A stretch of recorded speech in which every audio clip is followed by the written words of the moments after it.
What did she say then? I'm not talking to you. I am against the things that threaten my liberty.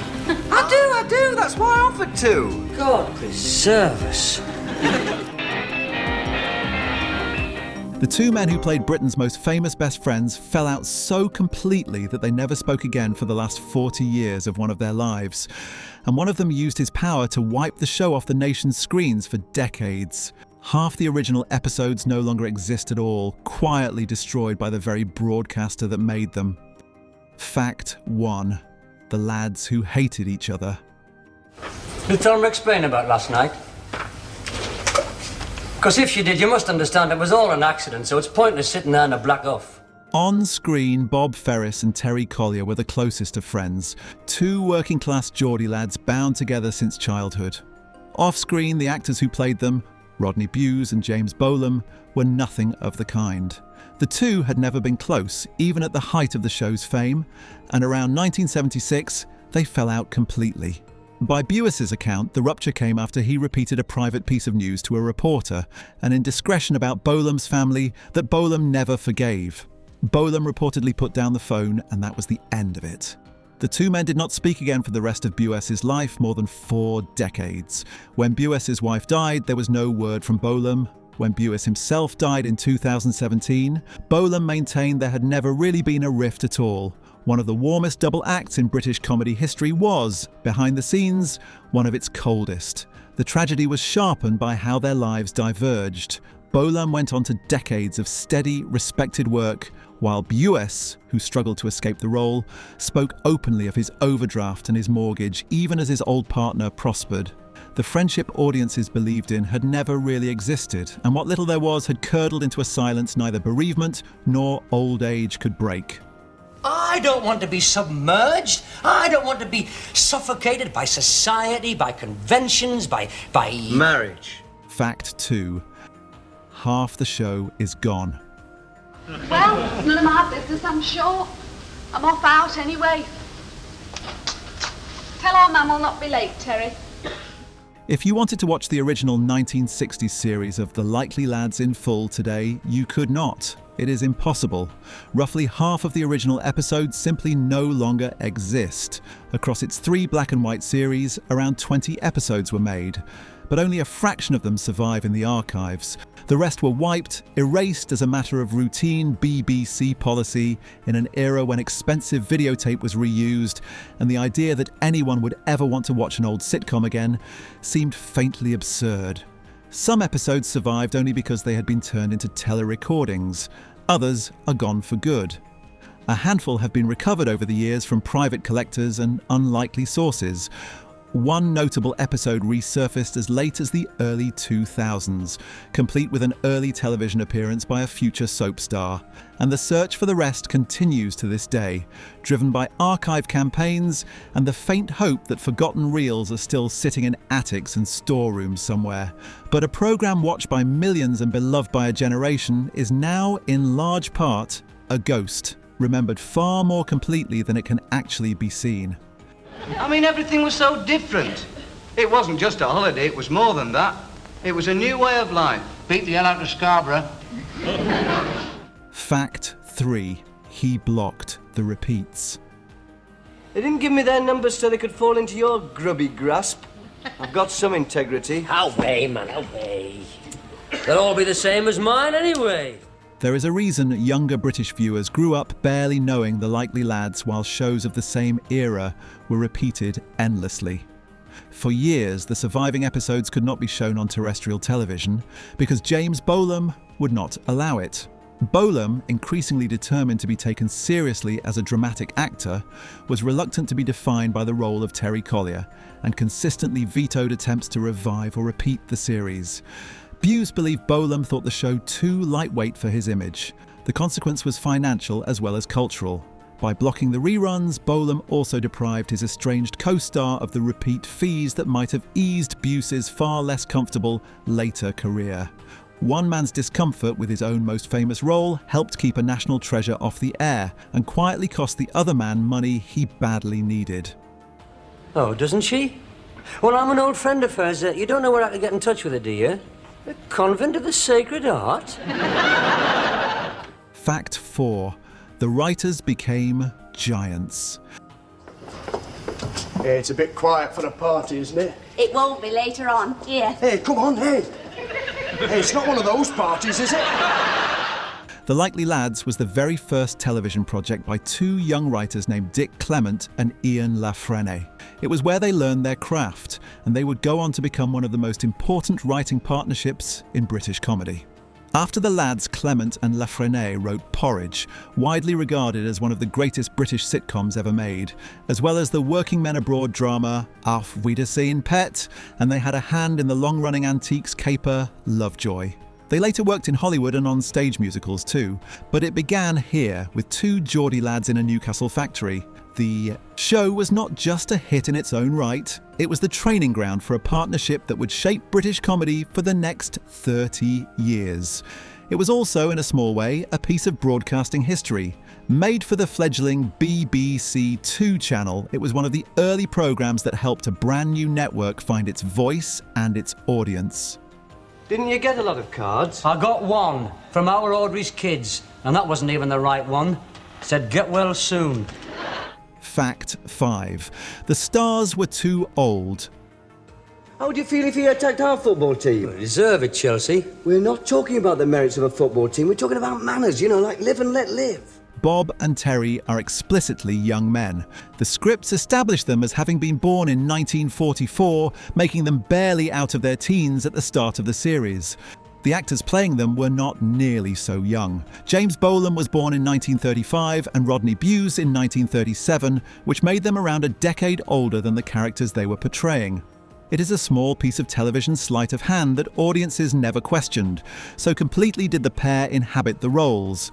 The gap mattered more by the time of the sequel, when the actors and their characters had genuinely grown into the disappointed, compromised men of early middle age the later series explored. But at the start, two men in their late 20s and early 30s were playing teenagers, and nobody minded in the slightest. If anything, the slight maturity in their faces lent the friendship a lived-in quality. These felt like men with a real shared past, precisely because the actors were old enough to convey one. If you're enjoying this, it would mean a lot if you subscribed. It helps us keep making videos like this one. Just hit that button and you'll never miss a new one. You're an embarrassment to your family and an embarrassment to your friends. Wait a minute. He doesn't embarrass me. He might be coarse and he might be vulgar. Are you with me or against me? Just shut up a minute. Fact 6. The sequel beat the original. One luminous what, sir? Bunny. Most revivals are pale imitations of the show that inspired them. The Likely Lads is one of the rare exceptions where the sequel is remembered as fondly as, arguably more fondly than, the original. Whatever happened to The Likely Lads, which ran in colour in the early 1970s, took the simple premise of two old friends and deepened it enormously.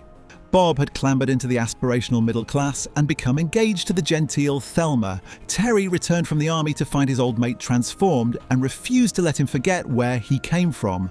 No, it'll be all right if I keep it up. Why? The clash between nostalgia and ambition, between the men they were and the men they were becoming, gave the sequel a melancholy richness the cheerful original never had. It won the BAFTA for Best Situation Comedy in 1974, and at its peak it drew enormous audiences, reportedly as many as 27 million viewers, a figure almost unimaginable for a sitcom today. To put that in perspective, that is close to half the population of the United Kingdom at the time, sitting down to watch two old friends bicker about how their lives had turned out. Proof that the gentlest of premises, written well enough, could command the whole nation. Fact 7. The theme tune told the story.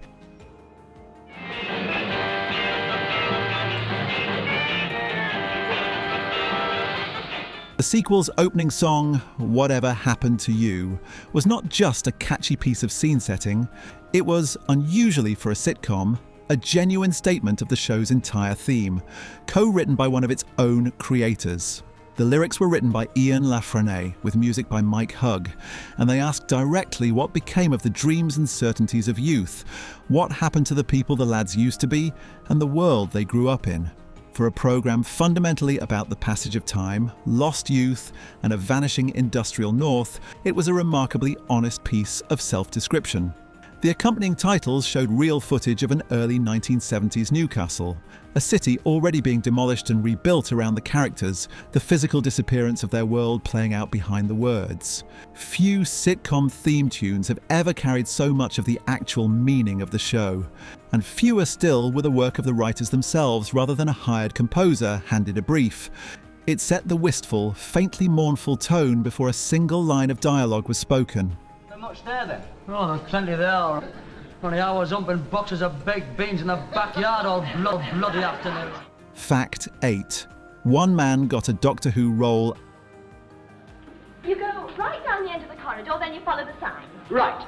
Hey, Terry, watch it. Hey, it's like the world champion bobsleigh. After The Likely Lads, the two actors' fortunes diverged sharply. Bolam went on to a long and varied career in serious drama. Bewes, by his own rueful admission, struggled to escape the shadow of Bob Ferris, but he did turn up in one place die-hard fans of classic British television will appreciate. In 1984, Rodney Bewes appeared in Doctor Who during Peter Davison's time as the Time Lord. It is a small but pleasing piece of trivia. The actor who embodied one of British comedy's most ordinary, down-to-earth everymen also, briefly, stepped into the most famous science fiction series the BBC has ever made. Bewes worked steadily on stage for the rest of his life, touring village halls with a celebrated one-man version of Three Men in a Boat, defiant to the end about a career that never again reached the heights of the lads. As he put it himself, the show was the only thing he was really remembered for. But at least, he said, he was remembered for something. How many times does it have to be said? I did not do that skiing. Fact 9. Ant and Dec remade it. I have been meaning to say something about your Gordon for some time. What? Hang on. I'll pay in advance.